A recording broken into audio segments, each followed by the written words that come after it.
myself, and mine isn't going to be too long, I don't think either, because I'm talking about Luigi's Mansion 3, and Greg talked about it in our first podcast, I believe. It was the first or second one, and I don't want to go on talking about how good Luigi's Mansion is, because I did love the game. I collected everything, 100% finished the game.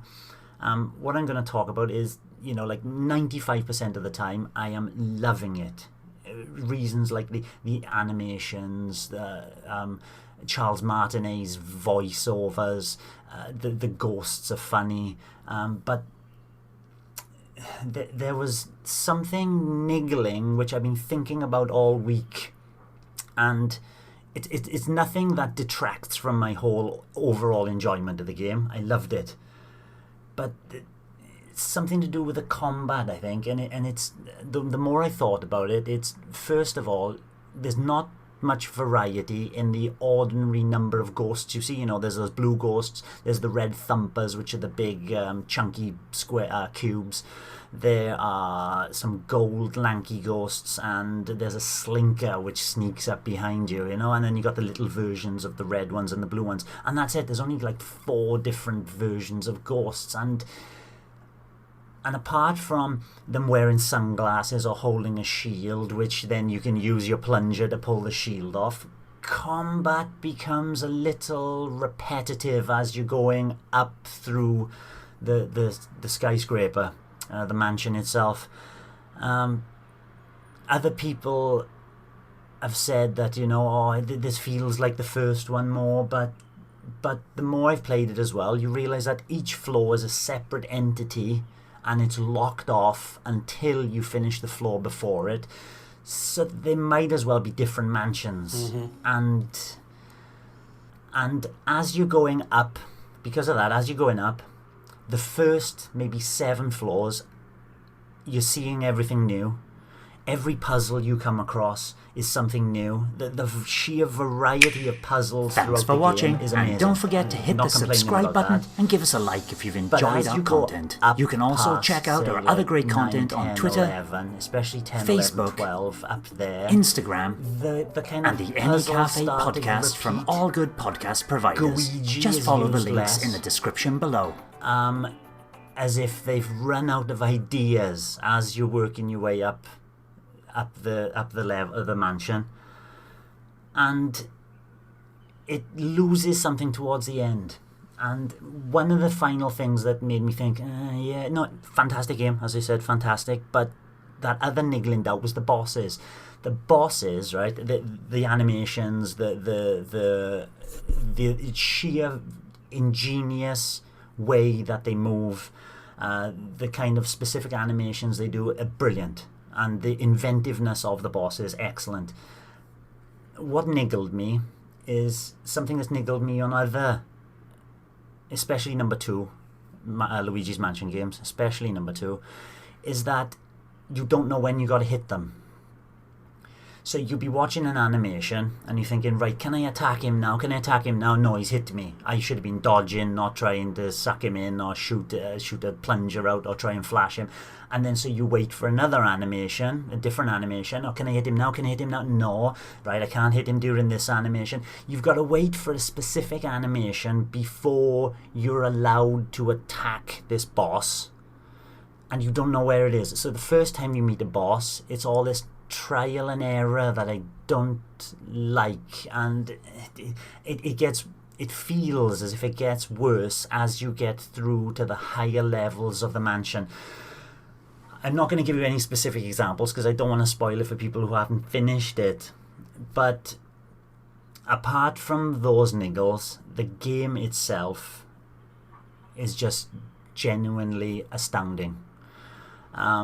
The way that not only Luigi's animations, but the animations of the objects in the levels as well, the way they move and flow with the sucking and blowing of the vacuum cleaner, absolutely amazing. Put a smile on my face, even through those, and they are very small little niggles I couldn't quite get the grasp with when I first thought about it. Highly recommended. The last thing I want to talk about it is the co-op. if you've got an opportunity to play through the main quest with somebody next to you as Luigi, it adds something extra to it. It really, really does. It's made for it, to be honest. Playing as a single player, and then my son, I played through maybe the first six floors by myself, and then my son came along, oh, can I try? And I was a bit, no, you don't know the control. Okay, come on, let's give it a try. He's Luigi anyway, and we're playing together. That's a bad father. Good father.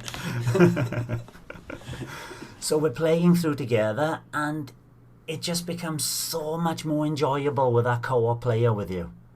To do two things at once, and to take some ghosts out together, and to work out puzzles together. Or you do this, I do that. Let's do this. It does add something that is missing when you're playing alone. And then taking that onto the multiplayer as well, Scarescraper. This is where the game does fall down for me, and I didn't like Scarescraper on Luigi's Mansion 2. And one of the problems is that you've got certain floors. I've only tried a 5-floor Scarescraper, and it depends who you're lumbered with. And I've been lumbered with some absolute idiots who do not know what they're doing.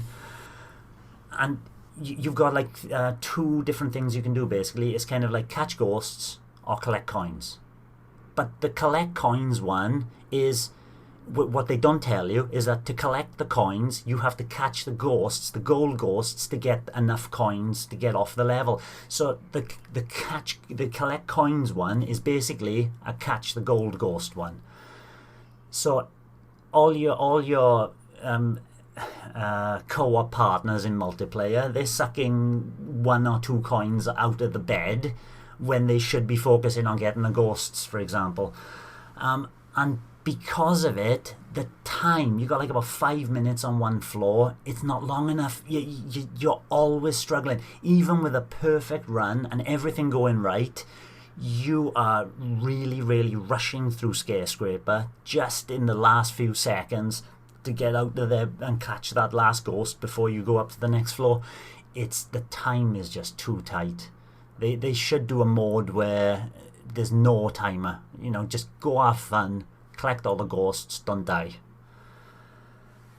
I haven't tried the local co-op games, which are the bomb, coin floats, and catch ghosts in the scare park. I haven't tried them.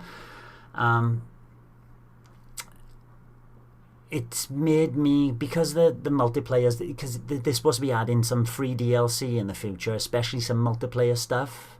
So I'll hold on to Luigi's Mansion for now to see what does get added, but there's no incentive for me to go back to the main campaign unless, for example, my son decides to play through it himself, and then I can be his Luigi.